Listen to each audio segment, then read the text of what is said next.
आप सभी के हृदय में विराजमान परमात्मा को मेरी राम राम। आज सबसे पहले एक दृष्टि हम प्रसंग पर डालेंगे कि प्रसंग चल कौन सा रहा है।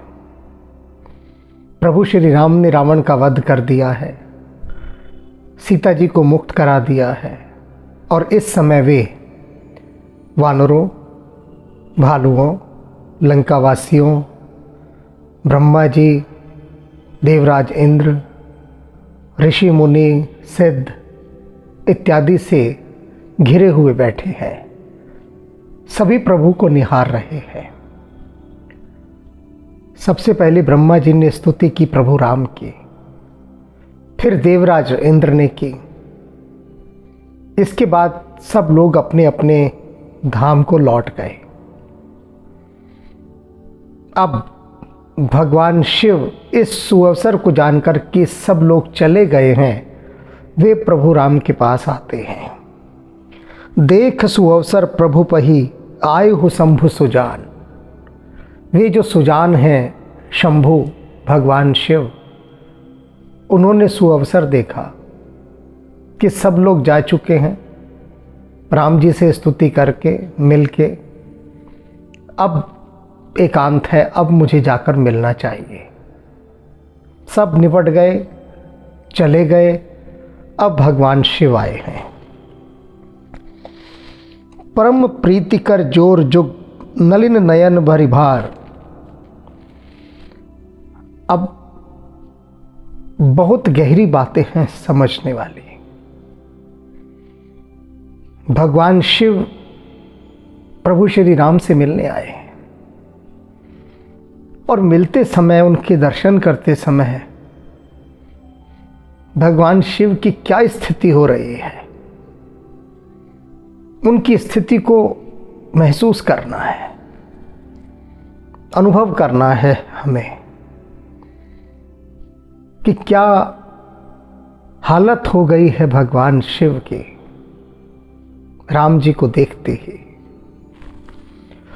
परम प्रीतिकर, बहुत प्रेम से दोनों हाथ जोड़कर, जुग नलिन नयन भरी बारी,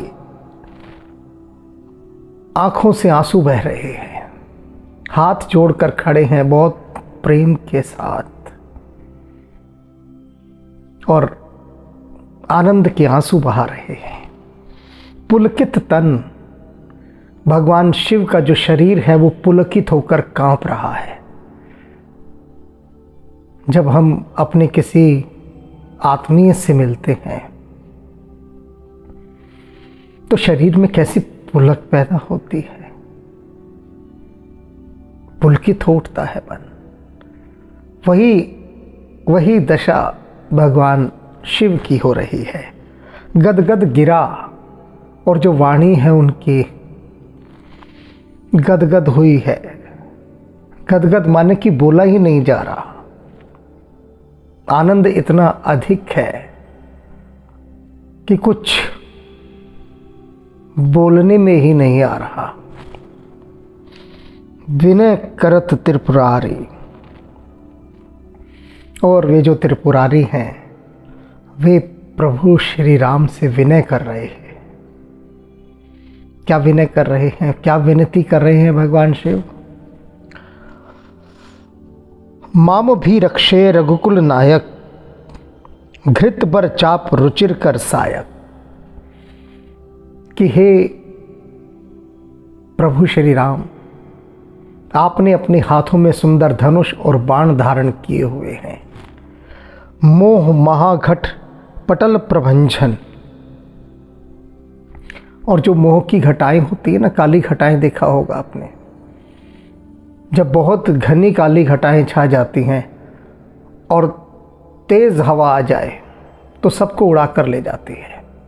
प्रभंजन, तूफान, घटाओं के बीच तूफान आ जाए तो घटाएं कहीं दिखाई देती हैं, सारे बादलों को फाड़ देती हैं, छितरा देती हैं, इधर उधर कर देती हैं। तो कह रहे हैं भगवान शिव कि हे राम जी, आप इन मोह रूपी घटाओं को तितर बितर कर देने वाले, फाड़ देने वाले प्रभंजन है, प्रचंड हवा है। संशय विपिन अनल सुर रंजन, और संशय के जो जंगल हैं उनको जलाने के लिए आप आग के समान हैं। सुर रंजन और देवताओं को आनंद देने वाले हैं। ऐसे हे प्रभु राम, माम भी रक्षय रघुकुल नायक, हे रघुकुल के नायक, आप मेरी रक्षा कीजिए। भगवान शिव राम जी से अपनी रक्षा करने के लिए कह रहे हैं। बहुत ध्यान देने वाली ये बातें हैं। वे उनसे कह रहे हैं कि आप मेरी रक्षा कीजिए। मैंने एक बार देखा कुछ लोग कांवड़ लेकर आ रहे थे और नाचते गाते आ रहे थे कांवड़ लेकर। उसमें अपनी स्थानीय बोली में कुछ नौजवान गा रहे थे, सारे में बड्डा भोला से, भोले तय बड्डा कोई नहीं, राम श्याम सब छोटे से, भोले तय बड्डा कोई नहीं। नाच रहे हैं, कूद रहे हैं, भोले तय बड्डा कोई नहीं, राम श्याम सब छोटे से, भोले तय बड्डा कोई नहीं। अर्थात भगवान शिव ही सबसे बड़े हैं, ये राम और श्याम ये सब छोटे हैं, ये कुछ भी नहीं है। कूदते आ रहे हैं वो, उछलते गाते। उनको इन पंक्तियों पर ध्यान देना चाहिए कि शंभू, भोलेनाथ, भोले भंडारी हाथ जोड़कर प्रभु श्री राम से कह रहे हैं कि हे राम जी, आप मेरी रक्षा कीजिए। और उनकी बॉडी लैंग्वेज देखिए भगवान शिव के, कि जब भगवान राम से मिलने गए हैं तो हाथ जोड़े हुए हैं, आंखों से आनंद के अश्रु बह रहे हैं, शरीर पुलकित है, गदगद वाणी हो चुकी है, बोला नहीं जा रहा। और ये इस तरह का एक वर्ग जो कहता है कि भगवान शिव से बड़ा कोई है ही नहीं, राम श्याम सब छोटे से हैं, बोले तय बड्डा कोई नहीं। इसमें इनका कोई दोष नहीं है। मैं किसी को भी दोष नहीं देता कभी भी, उसका एक कारण है। कारण क्या है कि जिसके पास जितनी समझ होगी उस समझ से ज़्यादा वो कैसे सोच सकता है, बताइए? सोच ही नहीं सकता। तो अपनी समझ के दायरे में ही तो वो बोलेगा और कहेगा और सोचेगा। तो जिन लोगों की समझ ही इतनी है तो उनको क्या दोष दीजिए, समझाएंगे तो भी नहीं समझोगे। अब पुराने समय का कोई कंप्यूटर है, उसमें नया प्रोग्राम आप रन कीजिए, वो उसको सपोर्ट ही नहीं करेगा। तो ऐसे ही ये लोग होते हैं इस तरह के कि उन्हें आप ज्ञान की बात कोई बताइए तो उनकी बुद्धि का सिस्टम उसे सपोर्ट ही नहीं करता, वो लेते ही नहीं उसे। मजबूरी है उनकी, अपडेट नहीं है उनका सिस्टम इतना। तो इसलिए किसी को क्या दोष देना। जितनी जिसकी समझ है वह बेचारा अपनी उसी समझ के अंतर्गत बोल रहा है, कह रहा है, सुन रहा है। तो समझ बढ़ने पर ही समझ में आती है बात, तो उनकी समझ बढ़े। ऐसे वे लोग जो कहते हैं भगवान शिव से बड़ा कोई भी नहीं, वे यहाँ पर जान लें कि भगवान शिव किनके आगे हाथ जोड़कर खड़े हुए हैं, विनती कर रहे हैं कि हे राम जी, आप मेरी रक्षा कीजिए। भगवान शिव को किसका खतरा है? बड़े भस्मासुर हैं, बहुत भस्मासुर हैं भगवान शिव के पीछे पड़े हुए। एक थोड़ी ना है, बहुत हैं। तो उन सब से रक्षा कीजिए। भगवान शिव भी अपनी रक्षा के लिए राम जी से कह रहे हैं। तो ये वे लोग समझे, वे लोग जो इस प्रकार से कहते हैं, उनके आराध्य भगवान शिव हैं। अब भगवान शिव के आराध्य जो हैं, उनके प्रति अगर वो ऐसा बोलेंगे तो क्या भगवान शिव उनकी उपासना, उनकी पूजा को स्वीकार करेंगे? कभी नहीं करेंगे। वो दिल बहलाने को चाहे कितना भोले भोले करते रहें, कुछ नहीं होने जाने वाला। वो भोला इतना भोला नहीं है कि इनकी तरफ देखने लगेगा। बहुत समझदार है, सयाना है। ऊपर कह दिया है तुलसीदास ने, आए हूँ शंभु सुजान, सुजान माने सियाना, बहुत सयाने हैं भगवान शिव। कहते भोले हैं हम सब, लेकिन ये मत समझना कि भोले हैं। सब जानते हैं वो किसके मन में क्या चल रहा है, कौन क्या है। तो इसलिए वे लोग अगर भूल चूक से आज देख रहे हैं या नहीं देख रहे, तो जो लोग देख रहे हैं वो उन लोगों तक ये संदेश पहुंचा दें कि भगवान शिव उनकी पूजा को स्वीकार नहीं करेंगे अगर उन्होंने राम को छोटा कहा, राम की निंदा की। अगुण सगुण गुण मंदिर सुंदर, क्या कह रहे हैं भगवान शिव कि हे राम, आप सगुण और निर्गुण दोनों हैं, आप साकार और निराकार दोनों हैं। गुण सुमंदिर सुंदर, और आप गुणों के मंदिर हैं, आप परम सुंदर हैं। ब्रह्मतम प्रबल प्रताप दिवाकर, और जो भ्रम भुलेखे इनके जो अंधेरे हैं, उन अंधेरों को नष्ट करने के लिए प्रबल प्रताप दिवाकर, आप सूर्य रूप हैं जिनका प्रबल प्रताप इन सारे भ्रमों के अंधकारों को नष्ट कर देता है। तो ऊपर क्या कहा था कि संदेह रूपी वन को जलाने के लिए आप आग हैं। यहाँ क्या कह रहे हैं कि भ्रम रूपी अंधकार को दूर करने के लिए आप सूर्य रूप हैं। काम क्रोध मद गज पंचानन, काम क्रोध और अहंकार रूपी जो हाथी हैं, इनको विदीर्ण करने के लिए आप सिंह रूप हैं। हाथियों का झुंड और वहां एक शेर घुस जाए, सबको खदेड़ देता है। तो कह रहे हैं कि आप क्या हैं? आप सिंह रूप हैं। किसके लिए? काम क्रोध और अहंकार रूपी इन हाथियों को भगाने के लिए। बसो निरंतर जनमन कानन, और आप सदा मेरे हृदय रूपी वन में निवास कीजिए। भगवान शिव ने क्या कहा है कि मेरा हृदय एक जंगल के समान है और आप इस जंगल में निवास कीजिए।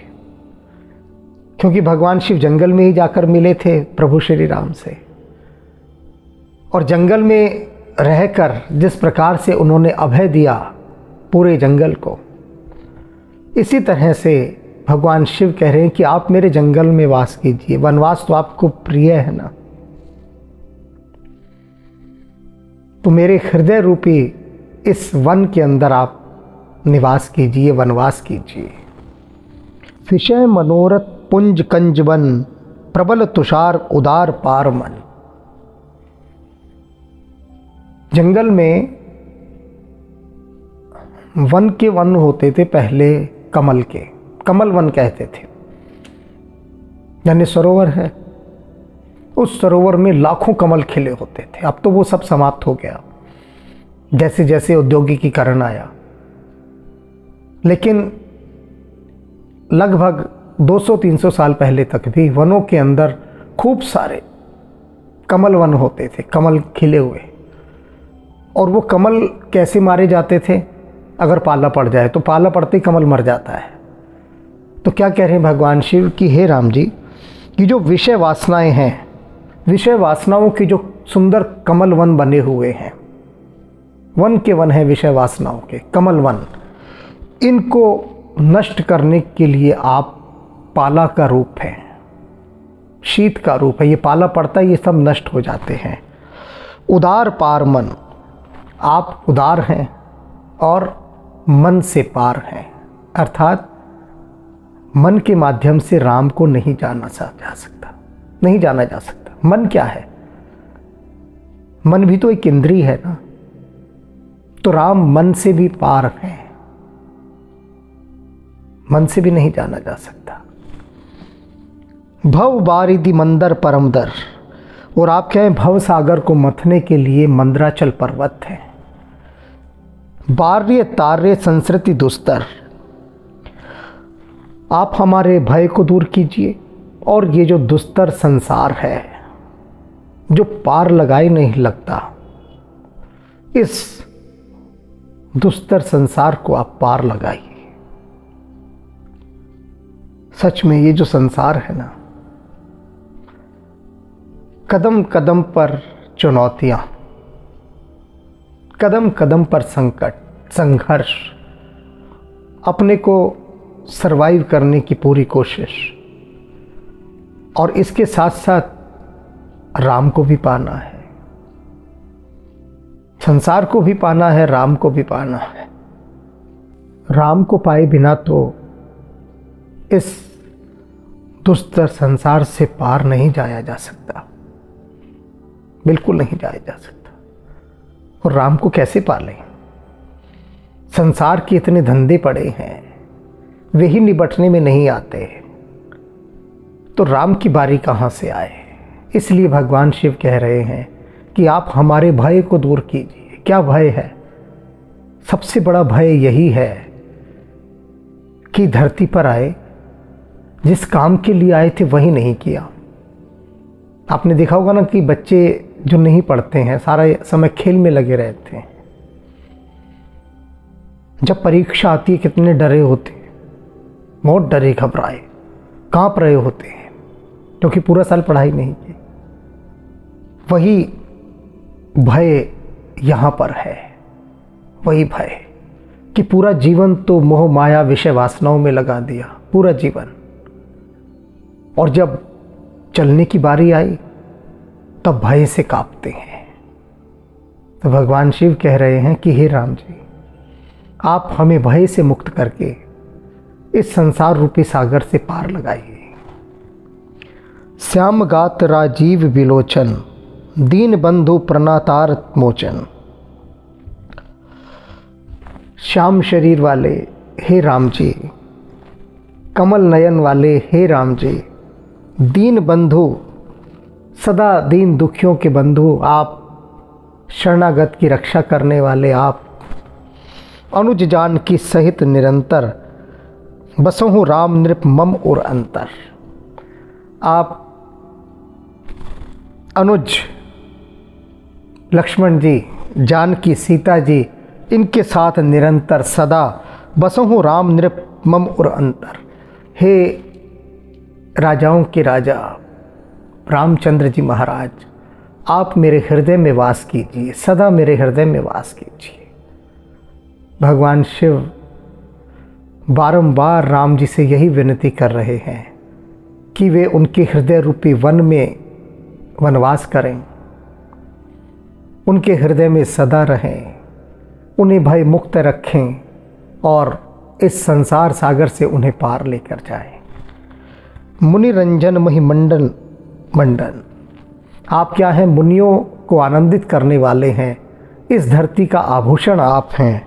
तुलसीदास प्रभुतास विखंडन, तुलसीदास के आप प्रभु हैं, त्रास विखंडन, और समस्त सभी प्रकार के भयों को दूर करने वाले हैं आप। नाथ जब ही कौशलपुरी होई हैं तिलक तुम्हार। अब क्या कह रहे हैं भोले बाबा कि हे नाथ, अब आप अयोध्या जाएंगे और अयोध्या में जाकर आपका राज तिलक होगा। कृपा सिंधु में आयो देखन चरित उदार। हे कृपा सिंधु, हे कृपा के सागर, जब अयोध्या में आपका राज तिलक हो रहा होगा ना, उस समय मैं आऊँगा आपकी इस उदार लीला को देखने। अभी यहाँ पर हैं, स्तुति कर रहे हैं और एक वादा करके जा रहे हैं कि वह क्षण जब आपका अयोध्या में राज तिलक होगा, आपकी उस उदार लीला का संवरण होगा, उस समय मैं अवश्य आऊँगा वहाँ पर देखने। भगवान शिव जिनका सतत निरंतर जाप करते हैं समाधिस्थ अवस्था में, पार्वती पूछती हैं कि आप समाधि में आप किसका ध्यान करते हैं? तो शिव कहते हैं कि मैं केवल राम का ध्यान करता हूं और किसी का नहीं। राम के नाम की ही अनुगूंज मेरे भीतर गूंजती रहती है और राम में ही मेरा मन रमता है। ये देख लीजिए आप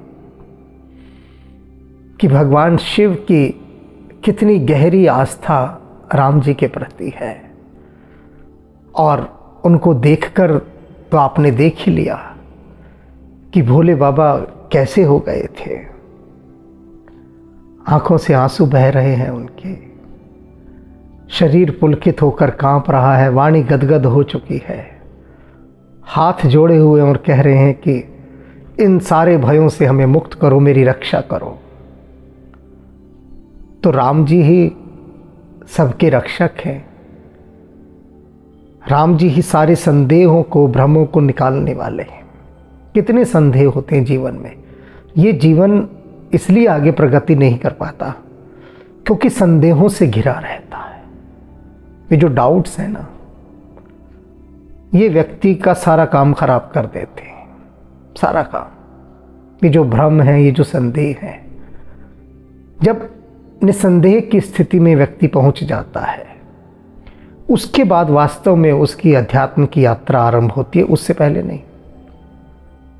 उससे पहले तो वह उलझा ही हुआ है, उलझनों में, गुंजलों में फंसा हुआ है। गुंजल देखते हैं ना, उलझ जाता है रस्सी का, धागे का, खोलते रहो और उलझेगा। तो जो संदेह है, ये जो भ्रम है, इनसे पार तो राम जी ही लेकर जा सकते हैं, क्योंकि उन्हीं के पास वह क्षमता है, वह सामर्थ्य है, वह शक्ति है जो इन सब को समाप्त कर दे, अन्यथा नहीं। देखते हैं ना कितने कितने लोग संदेहग्रस्त रहते हैं, सभी रहते हैं लगभग। विरला ही होता है जो संदेहों से पार चला जाए, विरला। और इन संदेहों से पार जाने का ही नाम अध्यात्म है, जब आप चले जाते हैं। और ये इतना सरल नहीं है, बहुत कठिन है, लेकिन राम की कृपा से संभव होता है। जब राम जी की कृपा होती है तो वे कोई न कोई ऐसा मार्गदर्शक आपके लिए भेज देते हैं जो आपका हाथ पकड़कर इन सारे झाड़ झंगाड़ वाले रास्तों से बचाता हुआ आपको एक राजपथ पर ले जाता है। अब भगवान शिव ने तो वादा कर दिया है कि जब राज तिलक होगा राम जी का, तब वे उस उदार लीला को देखने आएंगे। तो अब देखते हैं आगे कौन आता है भगवान राम के पास। भगवान शिव तो अब विदा ले रहे हैं। राम राम।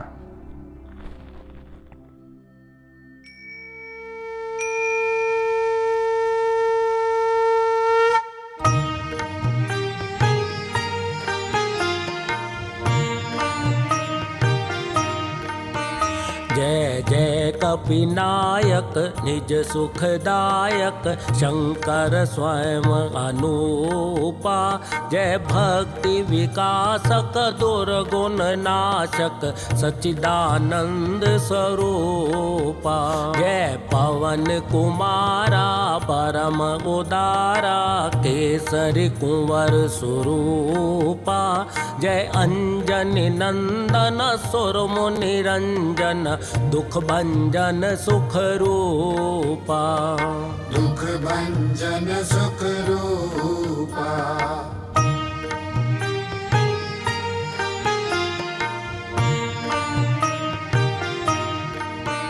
जय जय अविनाशी सब गुण राशि धाम अखंडानंदा।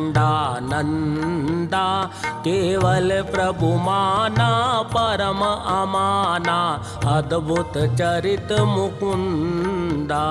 अतएव चराचर सकल सुरासुर गण से सब मुनि वृंदा।